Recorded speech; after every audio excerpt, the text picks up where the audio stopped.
video. If it'll record. Come on, OBS. Come on. You can do it. There you go. It's recording. All right, here we go. And audio in 3, 2, 1.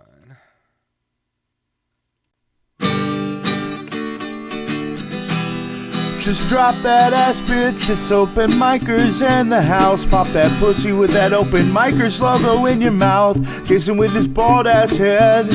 Jacob looking in bed. It's open micers, bitch. Heard what I said. Drop that ass. Open micers in the house. Drop that ass, pop that pussy. Open micers in the house. Open micers in the house. Open micers is a mouse. Drop that ass, pop that pussy. Open micers in the house.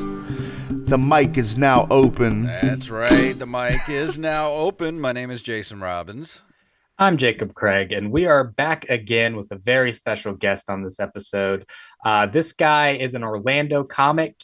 He is known for working at the Orlando Improv. He was actually a finalist in the 2022 Florida's Funniest competition, and he was recently nominated as one of the best local comedians in Orlando, Florida. You guys all have a chance to see him when he comes to our area. He's coming to Mobile May the 4th. That's right. May the 4th be with you. He is coming to Mobile at Oyster City, Mobile, right there, I think near downtown Mobile. But it is the one and only Patrick Sisk. How you doing, sir? I'm great, guys. Thank you so much for having me. That's man, that was quite a song you guys had. It's crazy because I actually walked my mom down the aisle to that song at my wedding. So it's cool that you guys have that song here too. Yeah. So, yeah, quite a good wedding tradition song there. It really covers all the bases about, love and loss and everything in between. Exactly. When you kissed me on the forehead and she's like, "I'm so proud of you, son," I was like, "Move, bitch." It got weird, but anyways. Drop that ass, bitch. It's open. Exactly. Exactly. But no, yeah, thank you guys so much for having me. I'm excited to be here, so thank you. Patrick was supposed to be here a few weeks ago, but somebody had to go and host at the Improv instead of doing the show here, so we see how it is. Yeah. Well, I mean, technically it wasn't the Improv. We've switched to the Funny Bone. Oh, gotcha. We have but no, yeah, I hated to do it, but in the long tradition of men in my family who have walked out on people that they were supposed to be there for, I walked out on you guys. So here I am now. Hey, and we both said on the show, like, both of us would rather be hosting at the Improv instead of doing the shows. No, that's fair. So I'm excited. So how did that show go that night, by the way? I need to know if it's better than your open micers experience would have been. Oh, it was pretty good. It was like I said, it was we're doing a thing in Florida right now that's like scene versus scene, and that night it was the New Smyrna Beach scene versus the Winter Haven scene, which both have comedy clubs in their places, and it was a good battle. It was fun to host. I mean, it was a good show, but I think my heart was really with you guys all night. I mean, I shed a tear. I did. I shed a tear, a couple of them. So when you're doing scene versus scene, what kind of stuff is it? Just people going up doing their normal 5-minute sets, and then people vote on it or whatever? The way it goes is that you'll have, depending on how many people you have, you can have teams of anywhere from 7 to 9, and each person gets 5 to 7 minutes, depending on how many people are on your team, and you go up one-on-one against someone. So tonight, I'm actually in the Orlando versus Jacksonville show. And so I will go up against one other person for 6 minutes or whatever it is. And we will see who has the best set. And at the end of the night, whoever has the best or whoever totals the most wins will move on to the next round. Oh, nice. So, is there a cash prize? Yeah. So there is a cash prize as it goes. If you win the night, you win the money from the door. And then there's a grand prize. I don't remember exactly how much it is, but it's probably like $12 and some chicken tenders or something. So yeah, that's what I was about to say. It's everyone's drink tickets that they didn't use. Exactly. Hey, so you can get pretty messed up. Hey, $12 in chicken tenders is is more than 99.99% of comedians actually make. So I'll take it. That's very true. Very true. Yeah, $12 and some chicken tenders is actually the name of the home porno that I'm shooting. So, man, I can't wait to watch that. I remember watching you in $11 and some chicken nuggets, and that was really good. But I'm excited. The chicken nuggets have grown, baby. They're full tenders now. Yeah, man. You added an extra $1 to it. You are getting crazy, Jacob. You are getting crazy, my dude. Production value, man. Production value. So is it going to be a trilogy, or is you going to stop it at the sequel? We're thinking more of like a shared universe, like the Marvel Cinematic Universe. That's gonna be awesome. That's gonna be awesome. I can't wait for EBT card and the quarter pounder to come out. That's gonna be really good. So. The quarter pounder was my nickname in high school. That was good. That was a good one. That's going to be a TikTok clip that 12 people watch because we're banned on TikTok now. What do you guys think about this, by the way? They just like announced or whatever that the president's banning TikTok. Are we finally saved from the dredge of the comedy community of not having to worry about like putting out TikToks to get famous anymore? I mean, if he's starting to ban things, I think we should go ahead and ban bicycles too, because that dude cannot ride bicycles to save his life. But yeah, no, I mean, I'm not opposed to banning TikTok because I'm so tired of seeing my 7-year-old daughter be like, "Dad, I'm gonna make a TikTok," and I'm like, "Girl, you don't even have a TikTok account." She's like, "Yeah, but I'm gonna record one." It's just gonna move to the other platforms. It's gonna move to Instagram and where there'll be somebody will probably buy TikTok, some kind of conglomerate. Yeah. But the problem is the reason people are so addicted to it is because of the algorithm. And if they have to sell and not be a part of the Chinese company anymore, the Chinese company is not going to license the algorithm. So it's not going to be what it is. So it's going to go away on its own anyway. But I don't know. It's just we got too much going on in the world. Why are we worried about TikTok of all things? Yeah, that's fair. That's fair. Because TikTok's worried about us, dude. Yeah. I mean, I'm over here trying to like, am I going to eat today? Because groceries are expensive. But no shit. But at least I don't have to watch TikTok, guys. So. Right. Yeah, that's another thing because you're in Florida. I think the highest food costs right now, Mississippi, where we're at, is 3rd and Florida's 4th. So like housing's pretty good right now for the most part. Like we're not doing as bad as everyone else, but yeah, good luck trying to get some food in that house you can afford. Yeah, dude. We bought a house like right at like maybe right before the peak, but it was like as it was starting to peak. And I mean, oh my gosh, dude, like from where we moved from Indiana to Florida, it was like, oh, damn, we're really poor all of a sudden. And I'm like, my wife's a nurse, so like she makes good money. And I'm just like, oh, I make people laugh. That's cool, right? So it's not cool. It's not cool. Yeah, I just talked to my landlord today about when my lease is due. It comes up in August, and she told me I'm paying, because I've been living here for a while. She told me I'm currently paying $100 less than market value, so my rent's probably going to skyrocket in August. So I might be actually doing this podcast from under a bridge come September. I mean, I would still watch. There's some good market value there. I mean. Like it's like the Billy Goat's gruff or whatever, and you could just ask your guests like 3 questions, and then if they get it wrong, you eat them. Or I don't know. That's weird. Yeah, I didn't know where I went with that. I'm sorry. Or we could just ask them for some money. Yeah, I like that. Thank you for being on my podcast. Can you Venmo me $10? Yeah. Thank you, dude. I've come across people like that because I'm in some like Facebook like podcast guest groups or whatever. And there are a lot of people who are like, I need this social media entrepreneur, whatever expert for my podcast. And then everyone comments or whatever. And they're like, I'm charging $10 per guest for my exposure. Wow. Yeah. So anyway, Patrick, my Venmo is. Oh man, I can't wait. I am going to be rolling in the Alabama followers. So thanks to you guys, man. So, You're you're gonna have like the Gulf Coast like alt comedy community of 30 people. exactly. I've got it on lockdown, so watch out. It's a very niche audience. A very niche audience.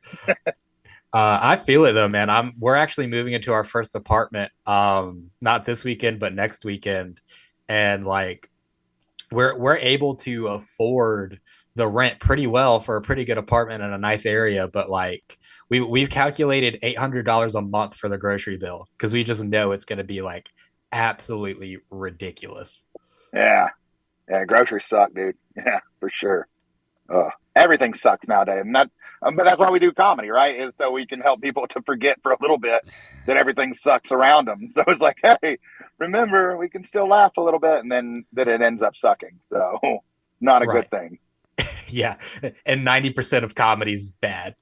So Exactly. Oh, for sure, for sure. Well, that's the thing that sucks about being a comedian is we're out there trying to make people forget their problems, but who's helping us forget ours? Who's doing it? Exactly. That's why we all Yeah. do. That's why. Ambien. Yeah.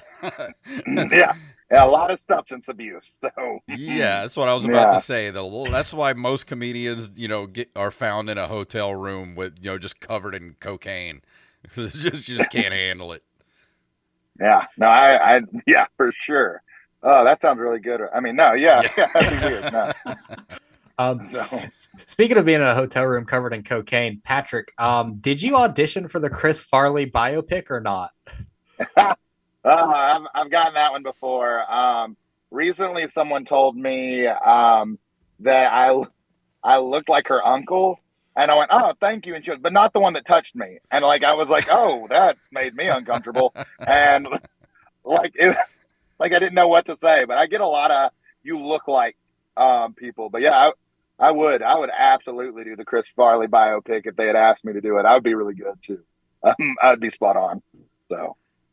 Yeah, I think so. I think so. Paul Walter Hauser's a pretty good actor, but I don't know, slapstick comedy though.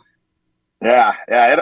I'm interested to see it though. I mean, I'm a huge fan of Chris Farley. He's one of my influences when I do comedy. So, but I definitely, I'm interested to see how much, how deep they go into it.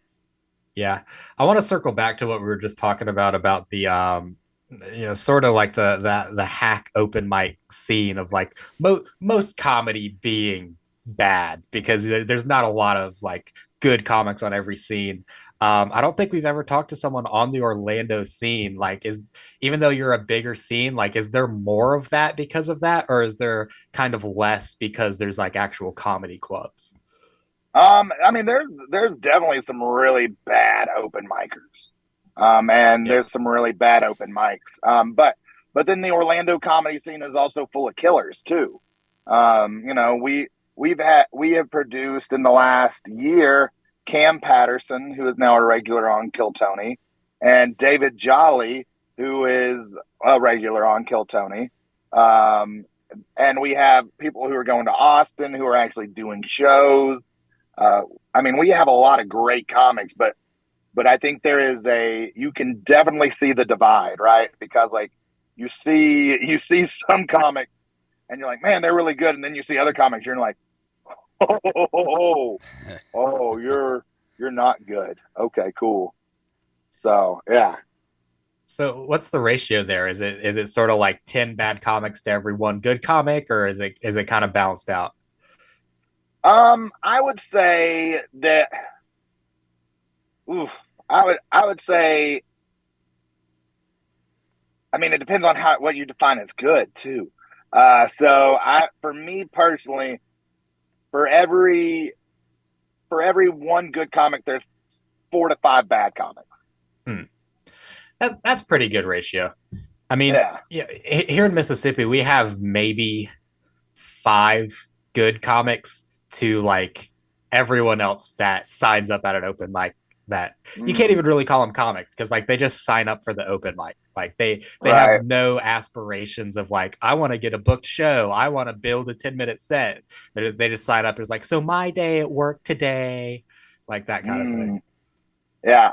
Now we have some great comics. Like there's the guy who just won Florida's Funniest in 2023. I was a semifinalist in that one. The guy who won it, his name's Mike Herlihy, and he opened for Brad, the little person. I can't think of his name right now. Williams. Brad Williams, and also Fortune Feimster.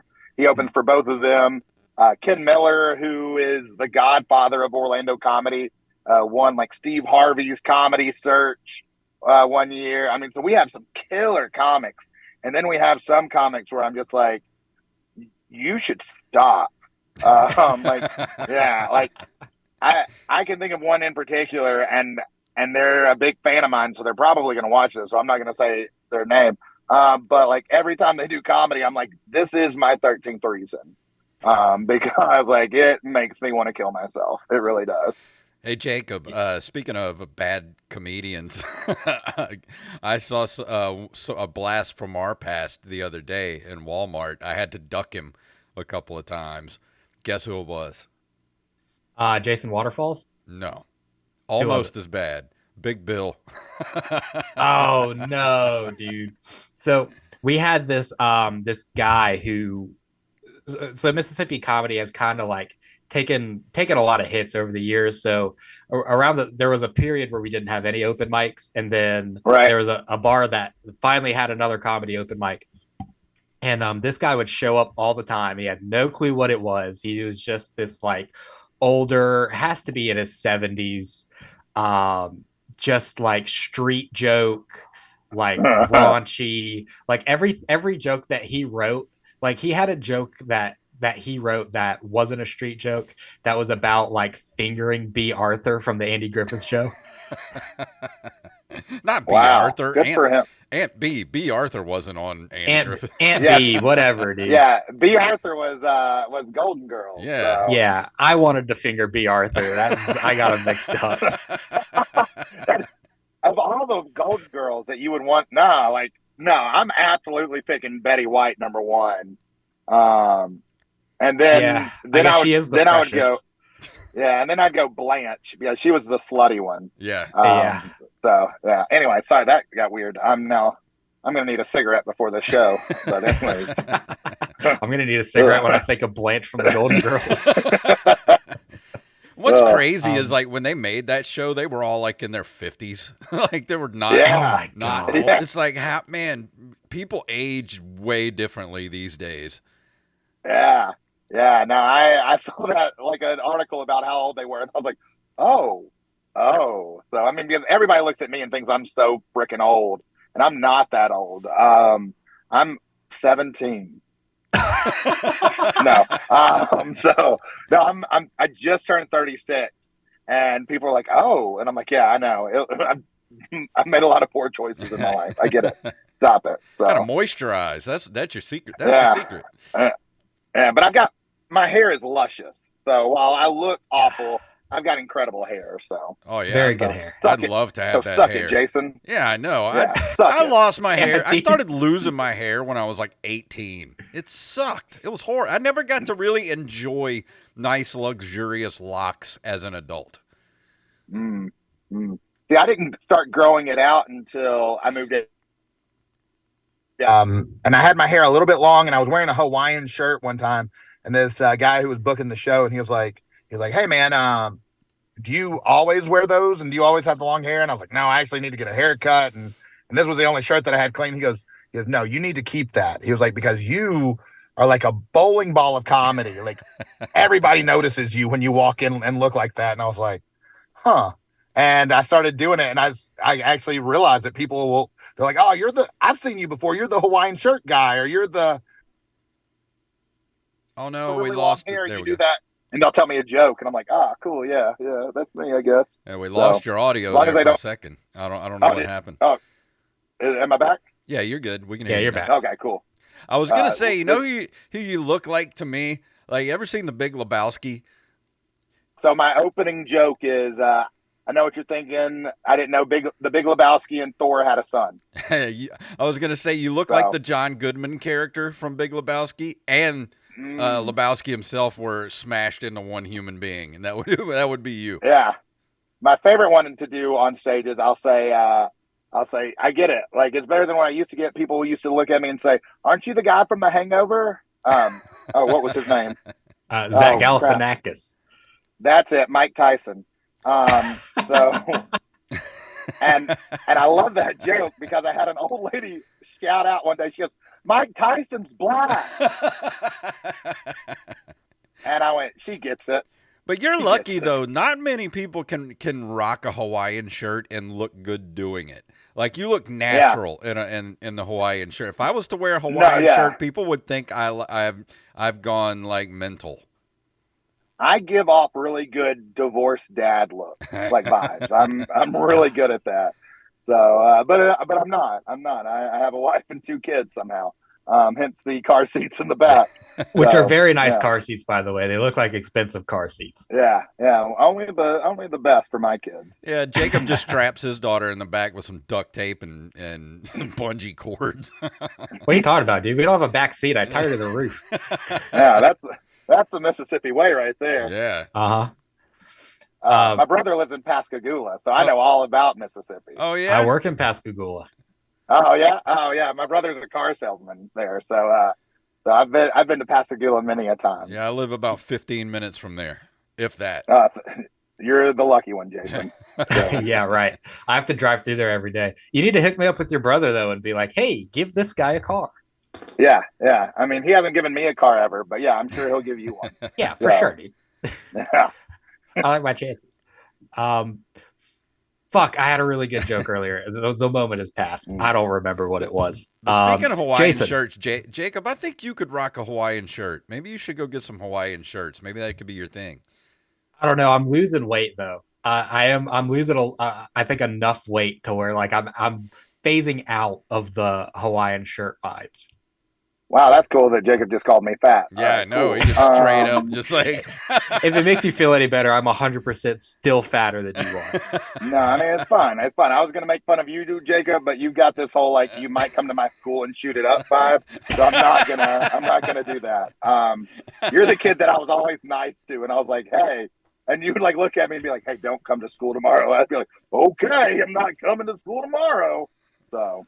Oh, I remember the joke I was going to say now. Like, if I saw you at a Margaritaville, I would 100% ask you for directions because you know where absolutely everything is. That's fair. Oh, shit. The Jacksonville group just pulled up. They're staring at me. No, sorry. Yeah, dude, go slash their tires. Yeah, this show going to get intense tonight. So, anyway, sorry. So how sad were you when Jimmy Buffett passed away? So I sell merchandise that have me as a pineapple on it because one of my big jokes is I love to say it. I'll go. So me and my wife we're swingers. And I don't know if you guys know this, but the upside down pineapple, all that stuff means that you're a swinger. Yeah. So I'll say me and my wife we're swingers. She doesn't know it yet. And it's always just, and I go into a whole bit about it, but I always love it. But I've had a whole retirement community come down from Margaritaville, and they bought a lot of shirts that day. And a few of them though, they were like, "Hey, but what if we are swingers?" And I was like, "For $5 extra, I'll let you mark out not." And and I made extra $5 on some of those dumbasses. So it was fun. It was cool. What is this? Why a pineapple? When did that become the symbol of swinging? I don't know, but I mean, because here in Florida we have the largest retirement community in America in the Villages, and the Villages is like a 55 and up. I think it is, and it has the most STDs per anywhere in the world. I didn't know old was an STD. Yeah, no, those old people be humping like rabbits, and so they do pineapples, and they also do loofahs. I've heard of the loofah thing too. Yeah, it's weird. I don't understand. Check this out. When I type "why is a pineapple" into Google, the first thing that comes up is "why is a pineapple a sign for swingers?" I'm gonna see what it says. There you go. All right, here we go. Oh, it's from the Miami Herald. Let's see. Is a pineapple a symbol? Yes. Curiously enough, a pineapple is a secret symbol. Well, not anymore. Used by people or couples who want to know they are open to swinging. Pineapple was first associated with swinger couples online in a 2006 Urban Dictionary entry. We can start looking for a link between pineapples and swinging by noting that the pineapple has, for the longest time, been used as a cultural symbol for hospitality and a warm, hearty welcome. Always like a good, warm, hearty welcome. You know what I'm saying? Yeah, I could go for a warm, hearty welcome. That's weird that you said whore right before you. Yeah, you whore, warm, speaking hearty. at it. Yeah, that's weird. Yeah, subliminal messaging. Yeah. Yeah. Back in the day, the symbol for swingers was just a tramp stamp. That's true. That's true. Yeah. Yeah, that and doing a lot of cocaine. You're like, that person is full of bad choices, and that's how you knew. So that's how I met my wife. No, I'm just kidding. I'm just kidding. She's a nurse. Please don't. She's not. I'm just kidding. Don't hurt me, Brittany. That's a thing where comedians end up with nurses. I think you're like the 5th comedian we've had on the show that's like married a nurse. She takes care of me. Yeah, she takes care of me. Jacob's girlfriend is also a nurse. So, like, what is there something I'm missing there? A link there? But to be fair, I also have diabetes, so when I lose my feet, I need her. Yeah, see, I think it's health insurance. Oh, that's why I'm with her. So that health insurance is killer, dog. So. Well, I'm sure she's glad to hear that. That's why you're with her. Yeah, when she listens to the show. Love is there. So much love and respect and whatever else I'm supposed to say here. Love and a copay. That's your next exactly. album name. Exactly. Oh. So, how supportive is your wife of your comedy? Because I know that, like me, I mean, I work a day job and everything, but like if I come home from work and she comes home from work and I'm like, hey, I'm gonna go do a spot, it's like the end of the world. Yeah, no, she's very supportive actually. She's actually the reason I got back into comedy. So I started comedy about 13 years ago when I was in college. Stopped it right after college because my dad passed away, and I was like, I don't feel like being funny. And then a couple of years ago, almost 2 years ago, a little over 2 years ago now, there was an open mic down the road from my house. And I was like, I told my wife, I was like, there's an open mic down the road. And she was like, I want you to go to it. And I was like, I don't know. That's just not my thing anymore. I think she goes, go to it. And if you love it, keep going back. But if you hate it, you never have to go back again. And I said, okay, fine. And I loved it. And I hit it off. And in less than 2 years, I headlined clubs all over Florida. And I headlined, random. I was in the Tower City Comedy Festival for 2 years now, where I opened for Lori Kilmartin, who used to write for Conan. And I mean, I've just done some amazing things, and it's because of the support of my wife, who will watch my kids because I mean, she works nights, so she works 3 days on, 4 days off, but then if she's not working, she's watching the kids, but she'll always help me find a babysitter for the kids if she is working. So honestly, I couldn't do comedy without her, honestly. Yeah. Well, I don't want her at my shows though. It sucks. No, she sucks because she does not laugh. And like, I'm like, why didn't you laugh? She's like, because I've heard all this shit before. And I'm like, that's fair. That's a recurring feature. Go ahead, Jacob. Well, I was going to say, I think that helps me write better jokes because, like, just even in my personal life, my fiance tells me all the time, you are not funny. You're the least funny person I've ever met. And that keeps me grounded. And like, I'll kill an entire open mic room and I'm looking at her the whole time and she's just stone faced with her arms crossed. Like, you're not funny. If I can make my wife laugh and more than the, I'm like, okay, good. There's something there, and I'll write that one down. Yeah. So, but I throw a lot of bits at her, and she's just like, please stop, just please stop it. And I'm like, okay, sorry. Right. So. See, I find if she doesn't laugh, that was a killer joke, and if she does laugh, I'm like, that's hack. I got to throw it out. Yeah. Oh, that's fair. That's fair. But you did kind of segue us into our normal line of questioning about the halfway point of the show. Is what was your very first open mic like? So I mean, my first open mic that I can really remember. Oh goodness! And I just told this story recently. It was at a place in Nashville called, I believe it's Spunkies or Spankies. It was one of the two, Okay. and it was a real, like, it was a dive bar, and I'm doing comedy, and I'm like, okay, here we go. And I started doing a couple of jokes, and they're not really getting a lot of laughs. They're getting a couple laughs, but there was this one lady who's not laughing through the whole thing, and so I was like, in my young brain, I was like, I'm going to do some crowd work because that's, as an open micer, that is exactly my expertise, is crowd work. If you are an open micer doing crowd work, please reconsider. Anyways, but I go, excuse me, ma'am, why aren't you laughing?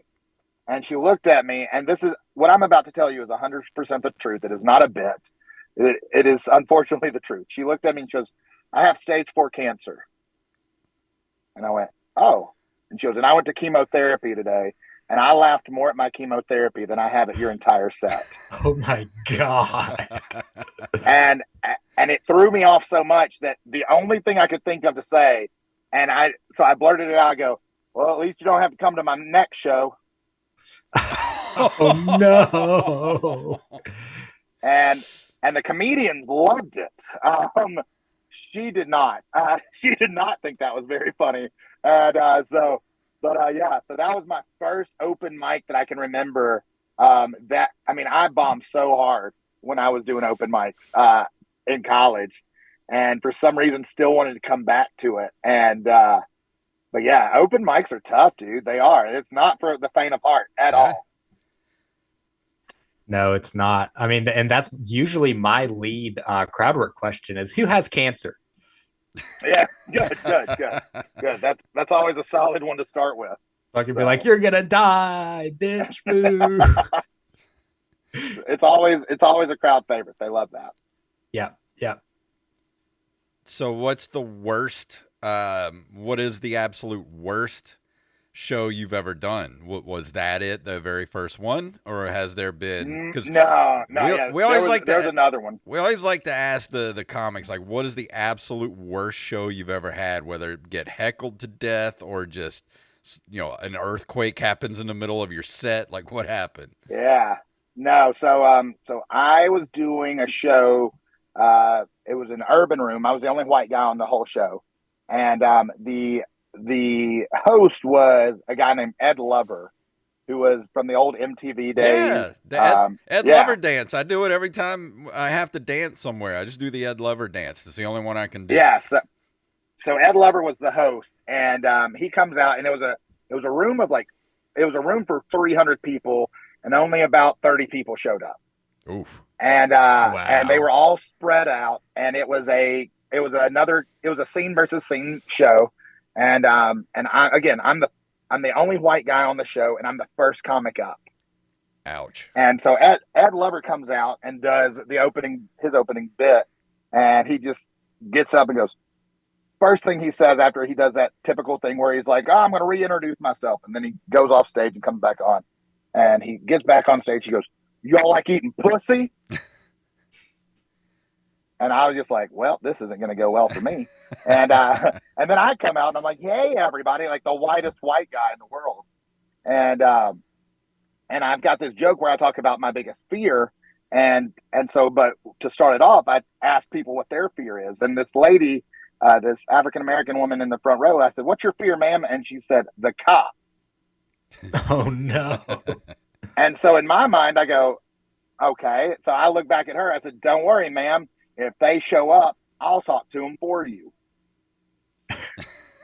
Which to me, still to this day, is a very good line. Yeah. Like, that's a good response to that. Yeah. And she looked at me and she goes, no. And then that's it. And I was like, oh, okay. And it threw me off. And I think about that woman almost every day. So, like, anytime I step on stage, I hear her yell no right before I step on stage. And so that is my absolute, I ate a dick for 10 straight minutes after that. So it was awful. So Yeah, it wasn't good. Wasn't good. Yeah, I mean, it sticks with you. It just sticks with you. Oh, for sure. And that was over 2 years ago, and I can still see her perfectly. And like I said, I have thought of her so much over the past 2 years. I hope she's doing well. Yeah. she probably is, unless she got pulled over. Exactly. She's like, I bet this white boy cost it. And I'm like, yeah. So and he ain't her here to talk officer. to him for me. Exactly. I bet she's missing me now. Mhm. So Yeah, but I mean, I feel your pain though, because and I've told this story on the show here before. Me and Jacob had a show in Pensacola once, and it just did not go well for me. And I got these, what was it, 2 or 3 ladies, Jacob, a table of ladies that just absolutely just destroyed me by heckling, and I still to this day just can't get over it. Like I think Yeah, about it all the time. it was pretty picture perfect, just like Florida beach trash, like spray tans, big sunglasses, little dogs in their freaking purses. Like they hopped yep. into a Jeep and then just drove off with their stereo blaring in the middle of Jason's set. Yeah. Yeah, that's Florida for you. Yeah, Florida's the worst. I hate you No, guys. for sure. No, us too. Us too. So But urban rooms are hard to deal with just in general as well, because like I know a lot of black comics who also struggle in urban rooms because it's like the and they'll let you know. They'll let you know if you suck. oh yeah, dude. Like I'm always so nervous when I do those rooms because one, I'm like, I know I have to be, on my absolute A game. Like if I have a single punchline that bombs, I'll completely lose this crowd because they'll just be Right. like, well, that one wasn't funny. And now they're completely out. And two, I'm just saying in my head the entire time, and I know I'm not going to, but I have to remind myself, don't say the N word. Don't say the N word. Please don't say the N word. Do not say the N word. Yeah, no, I've never being not from Alabama or Mississippi. I don't really struggle with that. So Well, yeah, I it's don't not either, really. but I feel like if I Yeah, don't tell yeah, myself, it's gonna happen.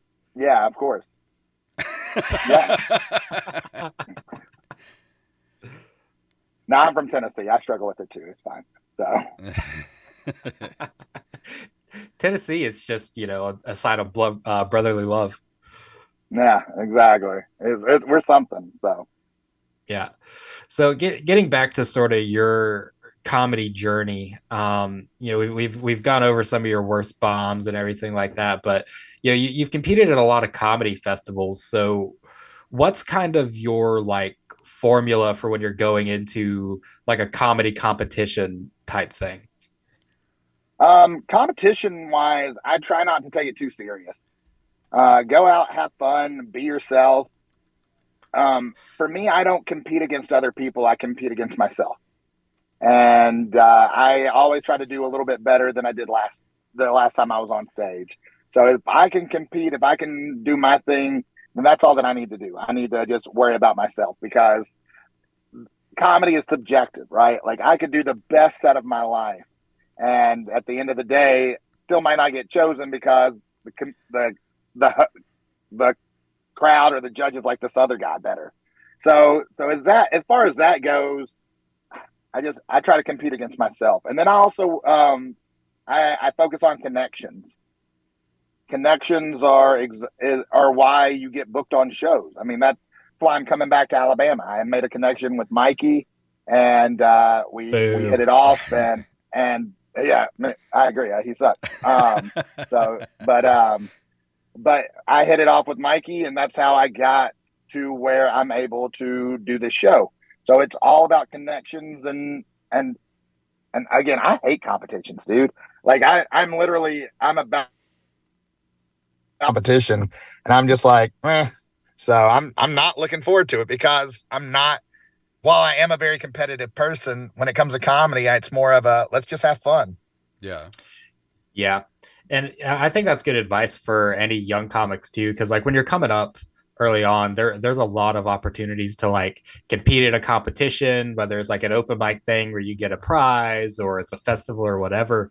Like I found that like I was a finalist in the Mobile Comedy Festival, and when I got to the finals, I just didn't care about it. I was like, Oh, no. I hate this. This is stupid. I'm never going to move on. Oh, I think we might have Right. lost him there for a second. Oh, no, I got you now. I got you. I can hear you now. All right. I lost Okay. you for a second, but I'm good now. But yeah, so when I entered for the finals, I was like, this is stupid. I'm not going to Oh, win. hold on. I hate this. Oh, no. What is going on? This is Florida. I think you keep switching between your headphones and the actual phone speaker. All right. Can you guys hear me? Yeah, we can hear you. Okay, cool. Sorry. I lost you for a second. That's all right. It's that swamp Wi-Fi. Exactly. But anyways, like I think, when you have the mentality of like, I don't care about this. I'm just going to do the best I can and have fun. I think you do better than when you're like, oh, this is it. Like I have to win. It's the end of the world if I don't win this. Everything's stacked against me. You put so much pressure on yourself that like you don't perform to the best of your ability. Of course. Yeah. I mean, if you worry about them, it's not great. So, I mean, worry about yourself because that's all you can control. Right. Yeah, you're while you're focused on connections the entire time you're performing, I'm really focused on Kaneka. I think about sausage the entire time I'm on stage. As you should. Really want some sausage right now. Okay. I could go for some chicken tenders like we were talking about a little while. Yeah. $12 in chicken tenders sounds like a really good night. Well, what are you willing to do for them, Jason? I'll do some comedy for $12 in chicken tenders because that's about all my comedy's worth. That's fair. So you don't even have anything to say to that, Jacob? Like, really? No, I don't. I teed you up for it, and I teed you up for a softball, and you just let it whiff right by the plate. Teed you up for a softball. Title of your sex tape. Okay. No ball torture. Anybody? No. All right. I'm good. All right, we'll move on. We'll move on to our penultimate question of the Open Micers podcast because Patrick, I know that you want to go and get ready and smoke cigarettes and think about while you're B. Arthur while you're coming up with your set list. Yeah. So the penultimate question of the Open Micers podcast, something that we ask pretty much everyone that comes on this show. Patrick, when was the last time that you, as a fully adult man, shit your pants? Ooh, it was like a month ago.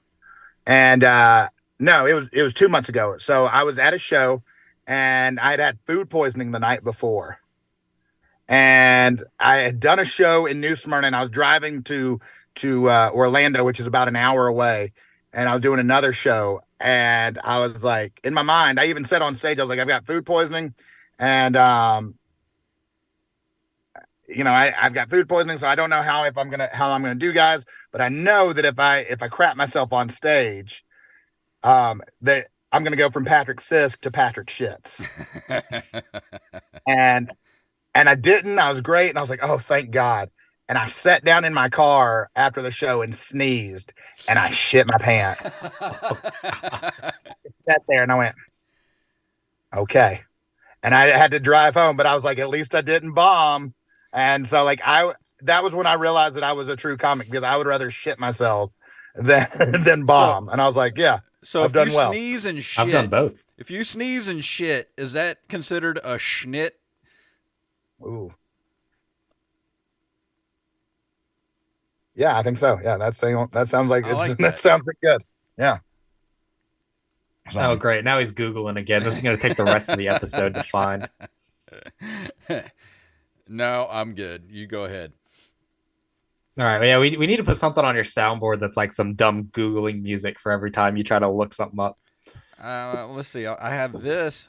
Hey, where are the white women at? I got that. Will that work? Let's go, dude. Perfect for three you guys white ever heard guys. of Miguel Cologne? This is my buddy Miguel Cologne. How you guys This doing, man? podcast. Hey, nice, Open man. Podcast. What's up, man? I heard where the white women were. I showed up. You know? But yeah, so Miguel's on Team Orlando. So we're actually really about to start this show at this comedy club.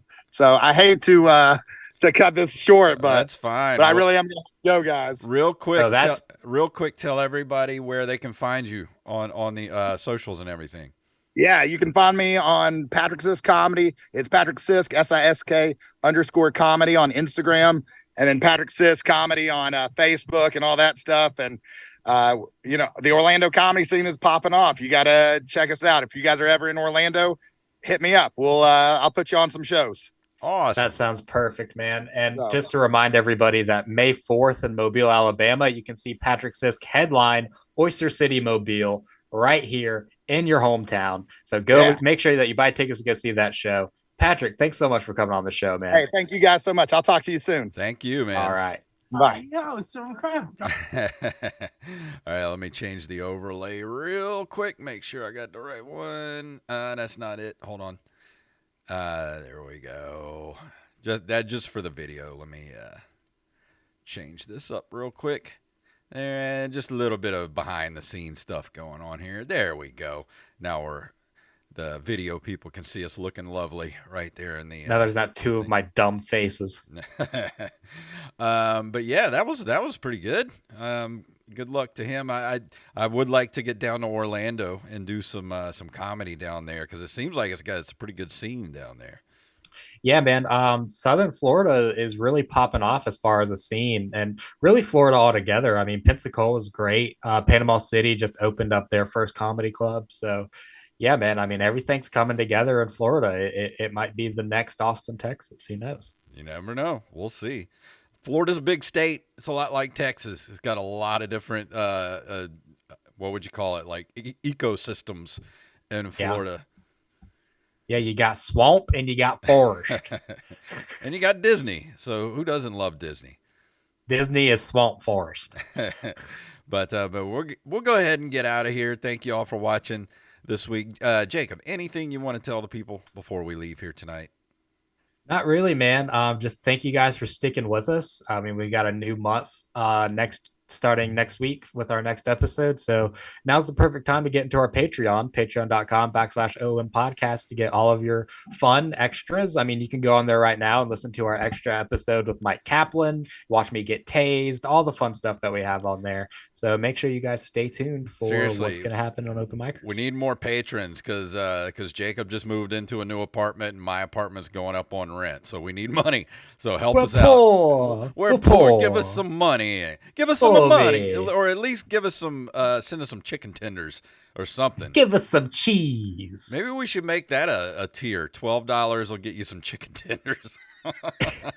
but then it wouldn't be sustainable because we're going to spend the $12 on the chicken tenders. That's true. We'll give you Food an honorary. cost is so high. You'll get an imaginary honorary chicken tender platter if you do $12 a month. I'll send you a picture of my chicken tender platter if you know what I mean.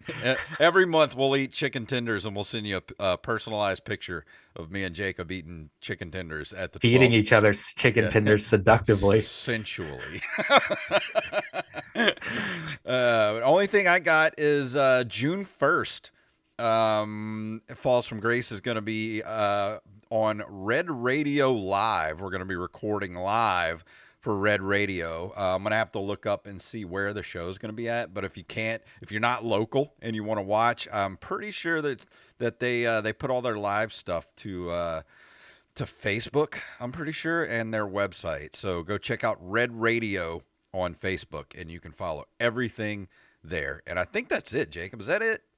Yeah, man, look at us promoting the competition. Aren't we such good guys? Yeah. Hey, we're not in competition with Red Radio. I actually did a interview with them not too long ago. Did you mention Open Micers? Yes, I did. It was all about the Open Micers podcast. What are you talking about? Hell yeah. You didn't tell me. I would have listened to it. Well, you wouldn't have listened anyway because you're an asshole. You're right. Let's get out of here.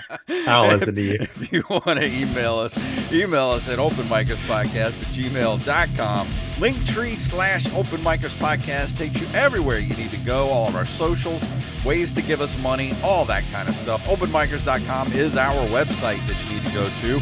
And that's about it. So we love every single one of you, and we will see you all next week.